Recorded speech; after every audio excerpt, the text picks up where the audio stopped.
नमस्कार, BTV news में स्वागत है आपका। इस बुलेटिन के साथ मैं हूं कृष्ण कुमार और आइए इस बुलेटिन की शुरुआत करें। उससे पहले नजर डालते हैं हेडलाइंस पर। स्कूल शिक्षा विभाग के आदेश पर आयोजित हुआ कार्यक्रम अनुगूंज।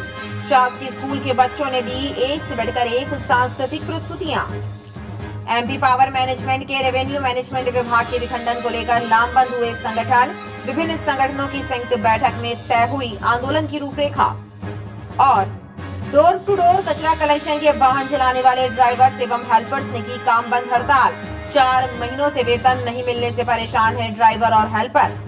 एसएल ग्रुप पर लगाया प्रताड़ना का आरोप। दया, प्रेम और करुणा का संदेश देने वाले प्रभु यीशु के जन्मोत्सव की पूरी दुनिया में धूम है। गिरजाघरों में विशेष साज सज्जा की गई है। कोरोना संक्रमण के मद्देनजर क्रिसमस पर्व के दौरान होने वाली विशेष प्रार्थनाएं समय से पहले की गई और ईसाई समुदाय ने एक दूसरे को क्रिसमस की शुभकामनाएं दी। 25 दिसंबर को चर्च में सुबह से प्रभु यीशु के जन्मोत्सव पर होंगे विशेष कार्यक्रम। दया, प्रेम और करुणा का संदेश देने वाले प्रभु यीशु के जन्मोत्सव पर्व क्रिसमस की पूरी दुनिया में धूम है। कोरोना संकट के बीच इस वर्ष भी देश में क्रिसमस का पर्व पूरी आस्था और उल्लास के साथ मनाया जा रहा है। क्रिसमस पर्व पर गिरजाघरों में शानदार सजावट की गई है। महामारी के प्रकोप के बीच श्रद्धालुओं में क्रिसमस पर्व का उत्साह देखते ही बन रहा है। जबलपुर में भी क्रिसमस पर्व हर्ष और उल्लास के साथ मनाया जा रहा है। गिरजाघरों में क्रिसमस पर्व के दौरान होने वाली विशेष प्रार्थनाएं और अन्य आयोजन समय से पहले हुए। ईसाई समुदाय ने प्रार्थना सभाओं और सभी आयोजनों में भाग लेकर प्रभु यीशु मसीह के जन्म की खुशियां मनाई। ईसाई समुदाय के लोगों ने कोरोना प्रोटोकॉल और गाइडलाइन का पालन किया और एक दूसरे को प्रभु यीशु मसीह के जन्म की शुभकामनाएं दी।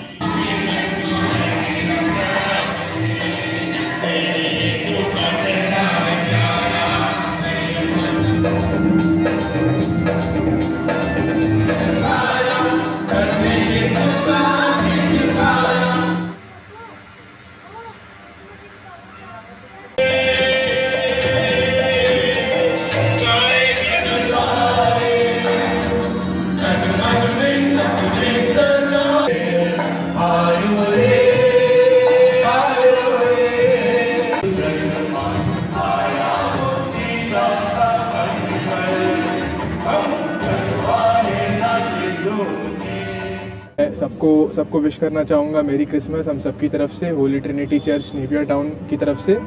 और stay safe and take care. प्रभु यीशु क्रिस्ट का जन्मोत्सव मनाते हैं। प्रभु यीशु क्रिस्ट ईश्वर होते हुए भी संसार में आए हम पापियों का साथ देने के लिए।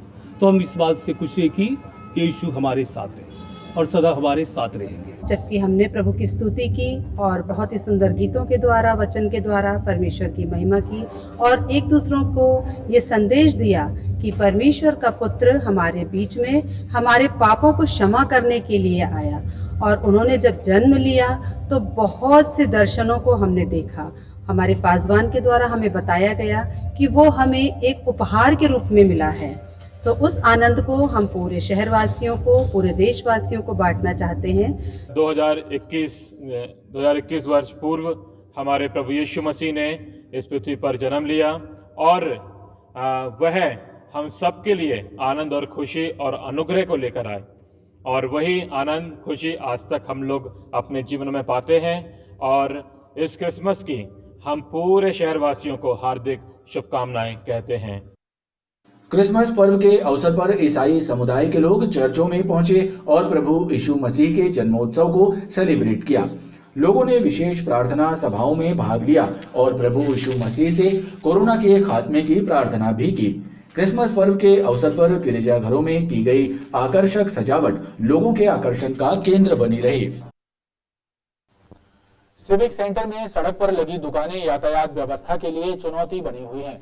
सड़क और फुटपाथ पर कब्जा करके लगाई गई दुकानों के कारण दिन में कई बार एक्सीडेंट होते हैं, लेकिन जिम्मेदार विभाग और अधिकारी मूक दर्शक बने हुए हैं। सिविक सेंटर जैसे पॉश इलाके में अतिक्रमणों की भरमार है। सड़कों पर एवं फुटपाथ पर कब्जा करके लगाई गई दुकानें यातायात व्यवस्था के लिए चुनौती बनी हुई हैं। सड़क पर जमे अतिक्रमणों के कारण प्रतिदिन दुर्घटनाएं हो रही हैं, लेकिन जिम्मेदार विभाग मूक दर्शक बना हुआ है। नगर निगम के अतिक्रमण विभाग द्वारा कभी कभी दिखावटी कार्रवाई भी की जाती है, लेकिन स्थायी समाधान के अभाव में जनता की ये परेशानी जस की तस बनी हुई है। MP power management company limited के सबसे ताकतवर विभाग रेवेन्यू मैनेजमेंट को शक्ति भवन से भोपाल ले जाने के विरोध में लगातार आवाजें उठाई जा रही हैं। नगर कांग्रेस कमेटी और एनएसयूआई कार्यकर्ताओं ने मुख्यमंत्री के नाम पत्र लिखकर विखंडन रोकने की मांग की। भाजपा सरकार मुर्दाबाद। कांग्रेस कार्यकर्ताओं ने प्रदेश के मुखिया शिवराज सिंह चौहान के नाम लिखा पत्र जिला प्रशासन को सौंपा है, जिसमें मांग की गई है कि एमपी पावर मैनेजमेंट के सबसे ताकतवर विभाग रेवेन्यू मैनेजमेंट के कार्यालय को भोपाल स्थानांतरित न किया जाए। इससे शक्ति भवन का और शहर का महत्व कम हो जाएगा।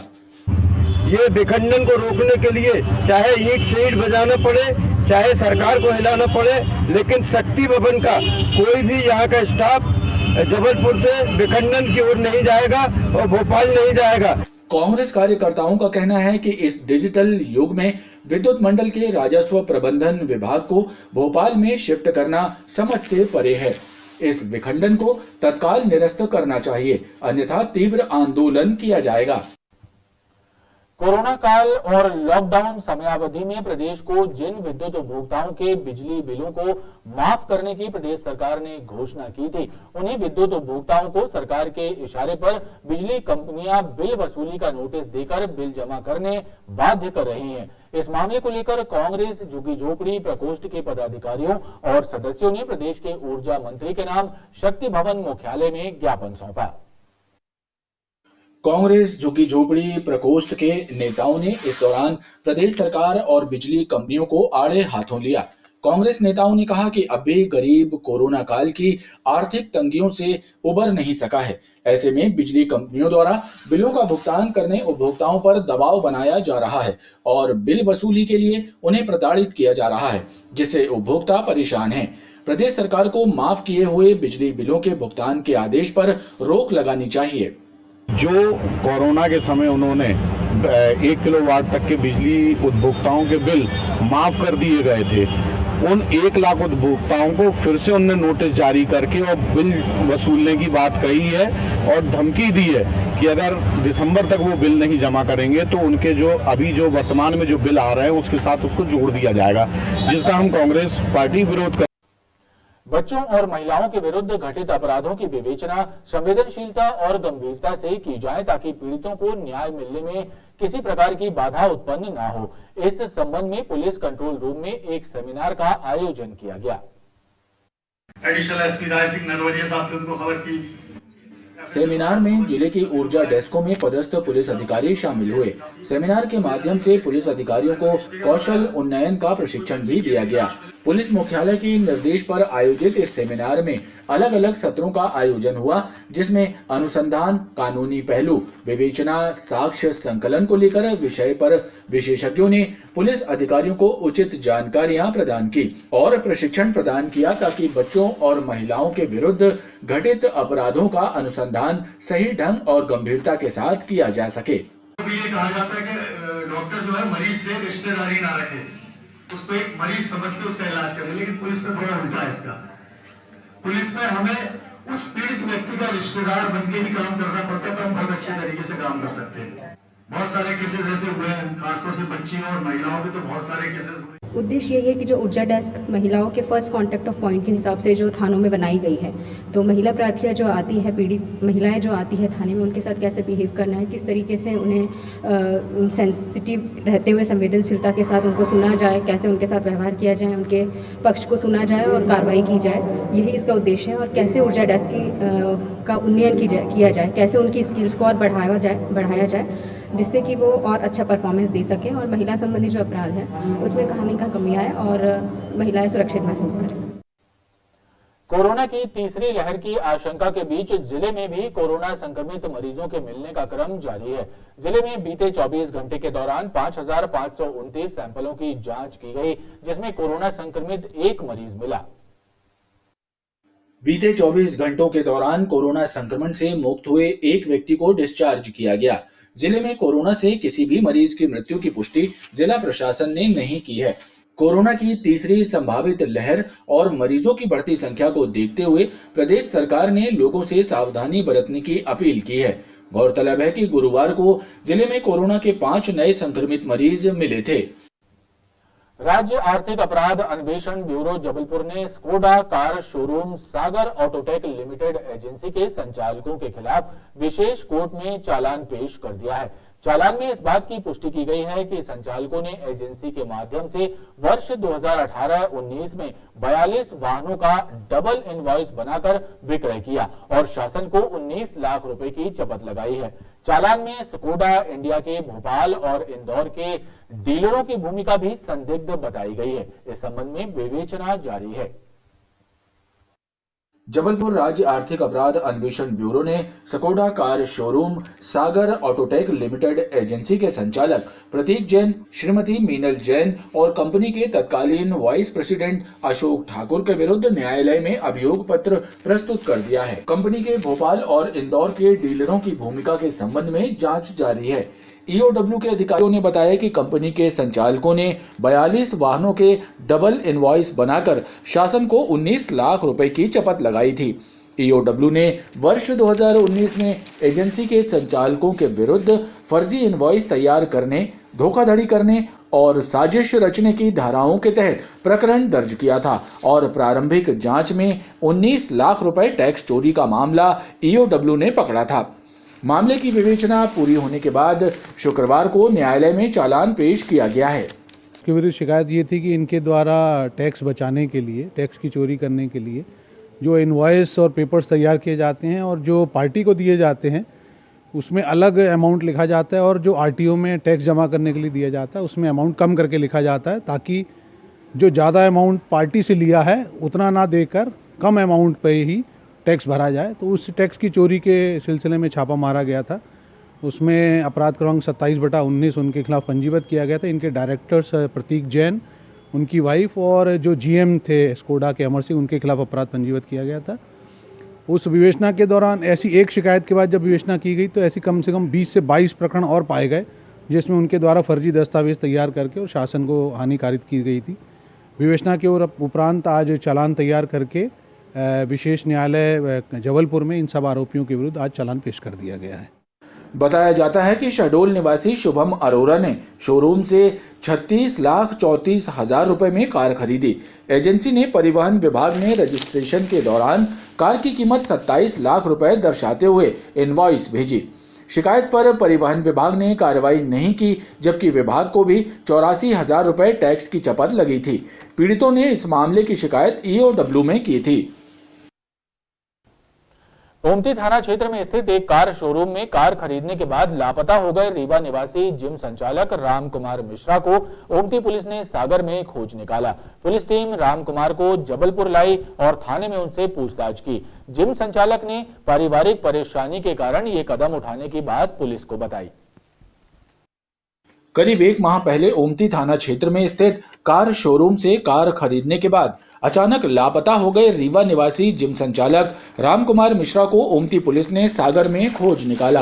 पुलिस की टीम राम कुमार मिश्रा को जबलपुर लाई और उनकी दस्तयाबी करने के बाद उन्हें परिजनों के सुपुर्द किया। पुलिस ने राम कुमार मिश्रा से पूछताछ भी की, जिसमें इस बात का खुलासा हुआ कि पारिवारिक परेशानियों के कारण उन्होंने ये कदम उठाया था। और आज वो सागर में ट्रेस हुए हैं और उनसे पूछताछ की गई। कुछ पारिवारिक समस्या के कारण जो है वो इस प्रकार से गायब हो गए थे और परिवार को परेशान कर रहे थे। उनकी दस्तयाबी की गई है, परिजनों के सुपुर्द किया गया। रीवा निवासी जिम संचालक राम कुमार मिश्रा पिछले माह 10 तारीख को लापता हो गए थे, जिसके बाद ओमती थाना पुलिस ने गुमशुदगी दर्ज कर उनकी तलाश शुरू कर दी थी। सीसीटीवी फुटेज में राम कुमार एक ओला टैक्सी में जाते हुए नजर आए थे, तभी से पुलिस उनकी खोजबीन कर रही थी। तिलवारा थाना क्षेत्र में रहने वाली 18 वर्षीय एक युवती को शादीशुदा व्यक्ति ने प्रेम जाल में फंसाकर उसका दैहिक शोषण किया और जब युवती गर्भवती हो गई तो उसने शादी से इनकार कर दिया। पुलिस ने पीड़िता की रिपोर्ट पर आरोपी के विरुद्ध प्रकरण दर्ज करने के बाद उसे गिरफ्तार किया है। आरोपी को न्यायालय के समक्ष पेश कर जेल भेज दिया गया है।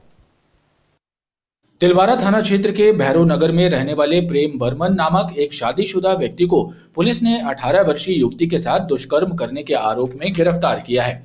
पुलिस के मुताबिक थाना क्षेत्र में रहने वाली 18 वर्षीय युवती ने शिकायत दर्ज कराई कि प्रेम बर्मन ने उसे प्रेम जाल में फंसाया और शादी का झांसा देकर उसका दैहिक शोषण किया। जब वो गर्भवती हो गई तो प्रेम बर्मन ने उससे शादी करने से इनकार कर दिया। पुलिस ने युवती की शिकायत के आधार पर प्रकरण दर्ज कर आरोपी को गिरफ्तार किया और उसे न्यायालय के समक्ष पेश कर दिया है।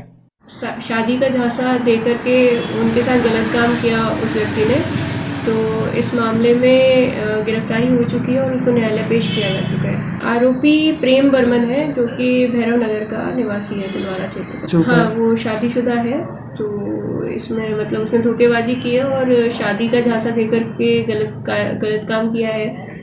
पुलिस के मुताबिक आरोपी प्रेम बर्मन पूर्व से शादीशुदा था। उसने युवती से धोखेबाजी की और शादी का झांसा देकर उसका दैहिक शोषण किया। खबरों का क्रम लगातार जारी है, आप देखते रहिए BTV न्यूज।